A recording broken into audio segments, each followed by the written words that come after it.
نحمده ونصلي على رسوله الكريم. أما بعد فأعوذ بالله من الشيطان الرجيم. بسم الله الرحمن الرحيم. يا أيها الذين آمنوا كتب عليكم الصيام كما كتب على الذين من قبلكم لعلكم تتقون. صدق الله العظيم وصدق رسوله النبي الكريم ونحن على ذلك لمن الشاهدين والشاكرين والحمد لله رب العالمین. عزیزان محترم، اسلامی عبادات کا ترہ امتیاز ہے کہ جہاں اللہ تعالیٰ کی رضا اور اس کے قرب کا ذریعہ ہے، وہاں مسلمان کی ظاہری باطنی تربیت کا بھی بہترین سبب ہے۔ کسی بھی عبادت کا کوئی بھی فعل محض رسمی نہیں، بلکہ ہر پہلو ہمیں کچھ سیکھنے اور سنوارنے کا موقع فراہم کرتا ہے۔ دیگر عبادات کی طرح روزہ میں بھی مختلف حوالوں سے روزہ دار کی تربیت ہوتی ہے، جو قرآن و سنت میں واضح طور پر بیان ہوئے۔ دور حاضر میں جہاں عبادات کی ادائیگی سے متعلق بہت زیادہ سستی پائی جاتی ہے، وہیں عبادات سے تربیت حاصل کرنے کی طرف توجہ بھی بہت کم ہے۔ مثلاً بے شمار لوگ ایسے ہیں جنہیں شامت اعمال کی وجہ سے نماز کی پابندی نصیب نہیں۔ پھر جو لوگ اللہ تعالیٰ کی رحمت سے نماز کے پابند ہیں، ان میں ایسے خوش نصیبوں کی تعداد بہت تھوڑی ہے جو یکسوئی کے ساتھ نماز ادا کرتے ہیں اور اس کے ہر فعل سے کچھ نہ کچھ سیکھنے کی کوشش کرتے ہیں۔ حالانکہ نماز ایسی عظیم و شان عبادت ہے جس کے تقاضے پورے کیے جائیں تو یہ انسان کو ہر برائی سے روک لیتی ہے۔ یہی صورتحال روزہ کی بھی ہے۔ بہت سے لوگ یہ فرض ادا کرنے میں کوتاہی برتتے ہیں اور اس کی سعادت پانے والوں میں ایک بڑی تعداد ان حضرات کی ہے جو دن بھر بھوکے پیاسے تو رہتے ہیں مگر اس سے سیکھتے کچھ نہیں۔ یوں کہہ لیجیے کہ رمضان سے پہلے جیسے ہوتے ہیں، روزے مکمل کرنے کے بعد بھی ویسے ہی رہتے ہیں۔ بزرگ علیہ رحمہ فرماتے ہیں، روزوں کے ذریعے اگر روزہ دار کے کردار میں مثبت تبدیلی آ جائے تو یہ اس بات کی نشانی ہے کہ رب تعالیٰ نے اس کے روزے قبول فرما لیے۔ لیکن اگر خدا نخواستہ روزوں کے بعد بھی کردار نہ بدلے، فرائض و واجبات کی پابندی نصیب نہ ہو، سود نہ چھوٹے، جھوٹ کی عادت برقرار رہے، لوگوں کو تکلیف پہنچانے کا سلسلہ جاری رہے، وراثت کو شرعی اصولوں کے مطابق تقسیم کرنے کا ذہن نہ بنے، تو ڈرنا چاہیے۔ ہماری حالت زار کا تذکرہ کرتے ہوئے علامہ اقبال علیہ رحمہ نے فرمایا، رگوں میں وہ لہو باقی نہیں ہے، وہ دل وہ آرزو باقی نہیں ہے، نماز روزہ قربانی حج یہ سب باقی ہیں تو باقی نہیں ہیں۔ روزے سے اخلاص کی تربیت۔ روزہ اور دیگر عبادات کی قبولیت میں اخلاص کی بہت اہمیت ہے۔ اخلاص کا مطلب ہے کسی بھی عمل کا اصل مقصد فقط اللہ تعالیٰ کی رضا حاصل کرنا ہے، ریاکاری، دکھاوا اور لوگوں سے داد وصول کرنے کی خواہش وغیرہ نہ ہو۔ سیدنا جبیر بن مطعم رضی اللہ تعالیٰ عنہ سے روایت ہے کہ رسول اللہ صلی اللہ علیہ وسلم نے مینا میں کھڑے ہو کر فرمایا، اللہ تعالیٰ اس شخص کو تر و تازہ اور حسین و بار رونق رکھے جس نے میری حدیث سن کر یاد کی، اسے محفوظ رکھا، پھر بغیر کسی تبدیلی کے دوسروں کو پہنچا دی۔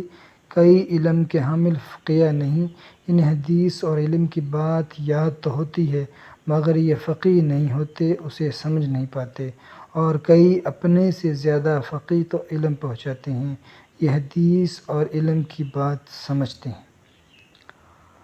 مزید فرمایا مسلمانوں کا دل 3 باتوں میں خیانت نہیں کرتا، کامل مسلمان ان 3 باتوں پر استقامت کے ساتھ عمل پیرا نہیں ہوتا، ان کے ذریعے مسلمان کا دل کھوٹ وغیرہ سے پاک ہو جاتا ہے۔ نمبر 1 اللہ تعالیٰ کے لیے اخلاص کے ساتھ عمل کرنا۔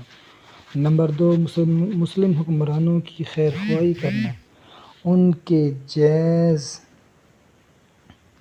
حکم پر عمل کرنا اور غیر شرعی باتوں پر انہیں حق کی رہنمائی کرنا۔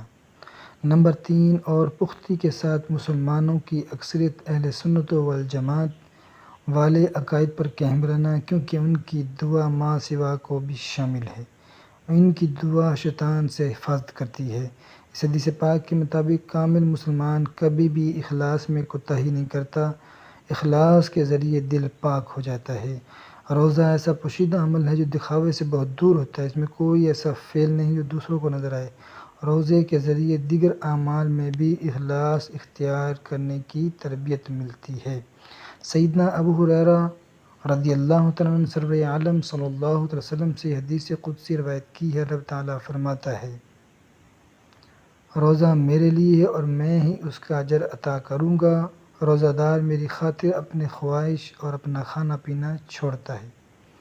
سیدنا ابو سعید ابو فضالہ انصاری رضی اللہ تعالیٰ عنہ سے روایت ہے کہ سرور عالم صلی اللہ علیہ وسلم نے فرمایا قیامت کے دن میں کوئی شک نہیں، اس دن جب اللہ تعالیٰ لوگوں کو جمع فرمائے گا، اللہ تعالیٰ کی طرف سے ایک اعلان کرنے والا فرشتہ اعلان کرے گا، جس نے اللہ تعالیٰ کی رضا کے لیے کیے ہوئے کام میں کسی کو شریک نہیں ٹھہرایا، دنیا داروں سے داد لینے کی بھی خواہش تھی تو وہ اس کا ثواب اللہ تعالیٰ کے علاوہ کسی اور سے مانگے، جس کو دکھایا تو اس کا اجر مانگے، کیونکہ اللہ تعالیٰ شرکیہ عمل سے بے نیاز ہے۔ اللہ تعالیٰ کی بارگاہ میں وہی عمل قبولیت کا مستحق ہے جو خاص طور پر اس کی رضا کے لیے کیا گیا ہو۔ جس عمل سے ریاکاری مقصود تھی اللہ تعالیٰ کو اس کی کوئی ضرورت نہیں۔ 3 رمضان المبارک 11 ہجری رسول اللہ صلی اللہ علیہ وسلم کی لاڈلی شہزادی سیدنا نساء العالمین خاتون جنت سیدہ فاطمہ الزہرا رضی اللہ تعالی عنہا سلام اللہ تعالی علیہا کا یوم وصال ہے۔ اس مناسبت سے آپ کے اخلاص کا تذکرہ ایمان کو تازگی بخشے گا۔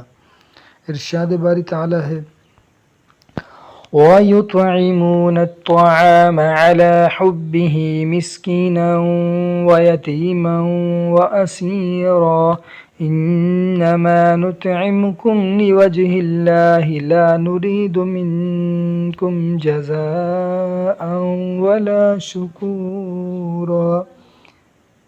اللہ تعالیٰ کی محبت میں مسکین اور یتیم اور قیدی کو کھانا کھلاتے ہیں، ان سے کہتے ہیں میں تمہیں صرف اللہ تعالیٰ کی رضا کے لیے کھانا کھلاتا ہوں، تم میں سے کوئی بدلہ یا شکر نہیں۔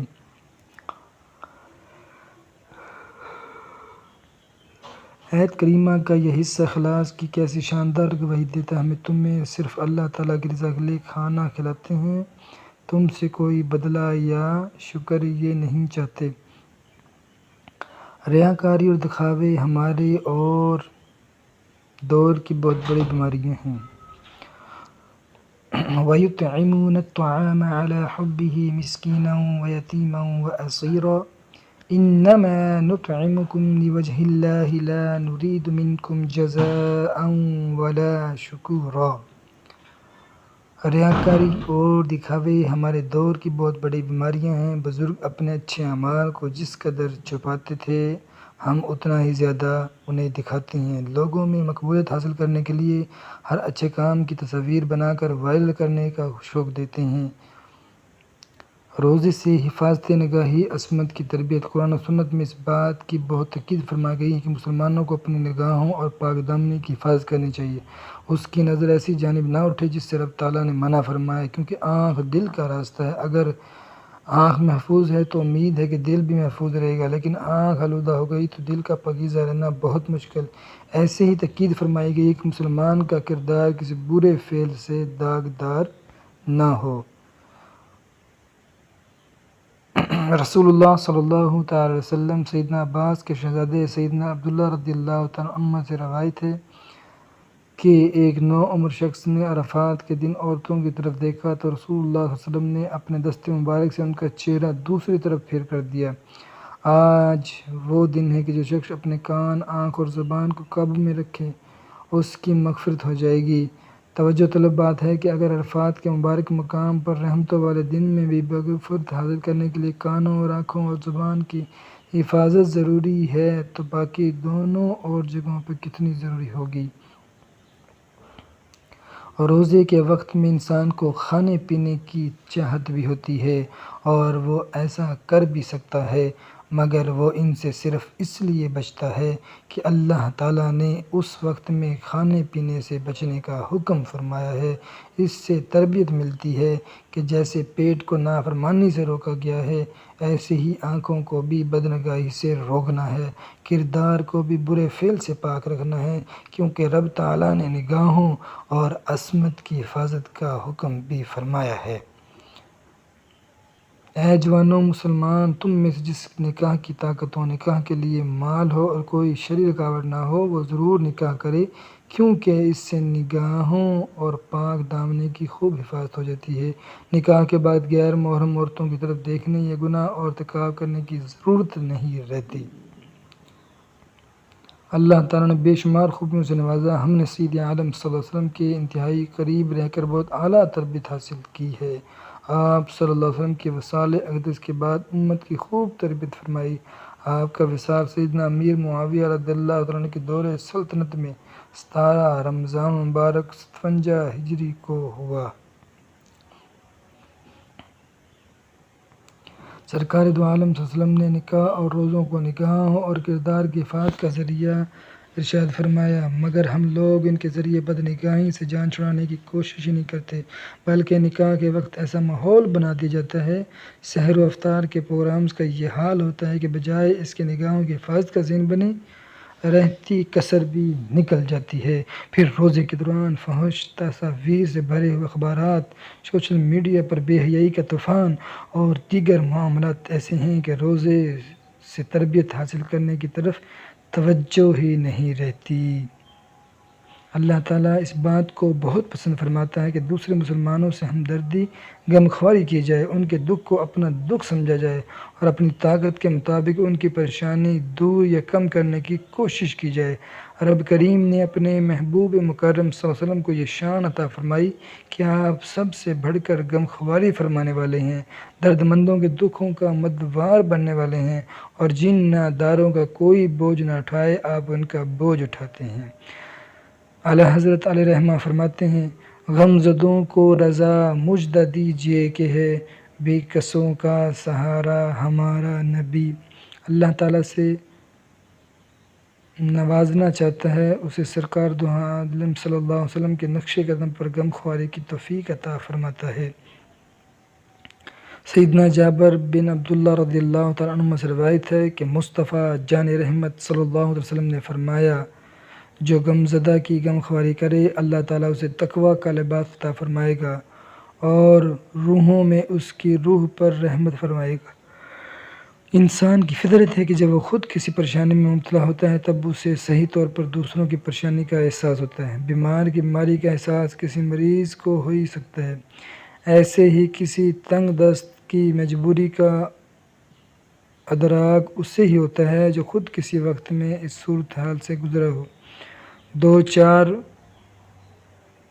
رہا ہو۔ ہمارے حکمرانوں کو عوام کی مشکلات کا احساس اس لیے نہیں کہ وہ عوام کے ٹیکسوں پر عیاشیاں کرتے ہیں، انہیں معلوم ہی نہیں کہ شرع کن حالات سے گزر رہے ہیں۔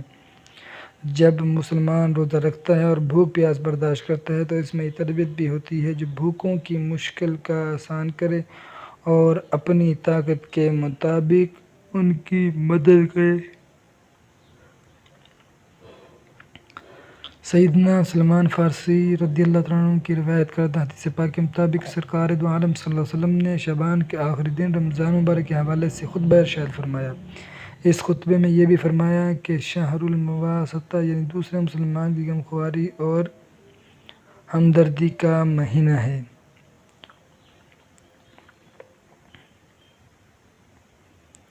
روزہ عظیم الشان بات ہے جس کے بعد بہت سے روحانی جسمانی فائدہ اور کئی پہلو سے روزہ دار کی تربیت کرتا ہے۔ روزہ ایک روحانی فائدے کا ذکر کرتے ہوئے باری تعالیٰ نے ارشاد فرمایا یا ایھا الذین آمنوا کتب علیکم الصیام کما کتب علی الذین من قبلکم لعلکم تتقون، ایمان والو تم پر روزے فرض کیے گئے ہیں جیسے تم سے پہلے لوگوں پر فرض کیے گئے تھے تاکہ تم پرہیزگار بن جائیو۔ ہمیں چاہیے کہ روزہ دار سے تربیت حاصل کرتے ہوئے ہر عمل میں اخلاص اختیار کریں، نگاہوں اور کردار کی حفاظت کریں، مسلمانوں سے ہمدردی اور غمخواری کا جذبہ پروان چڑھائیں، خود کو صبر کا عادی بنائیں، زبان کو جھوٹ، غیبت اور چغلی وغیرہ سے محفوظ کریں۔ افسوس ہے کہ ہمارے ہاں ہر طرح کے تہوار منائے جاتے ہیں، رمضان مبارک کی برکت سے اسے ہمیشہ کے لیے ختم کر دینا چاہیے۔ اللہ تعالیٰ مصطفیٰ جان رحمت کے صدقے اس رمضان مبارک میں ہمارے ظاہر و باطن کو پاک فرما دے، ہمیں روزے سے تربیت حاصل کر کے تقویٰ کی دولت پانے کی توفیق سے نوازے اور زیادہ سے زیادہ امور خیر بجا لانے کی توفیق عطا فرمائے، آمین بجاہ النبی الامین صلی اللہ تعالی علیہ وآلہ وسلم۔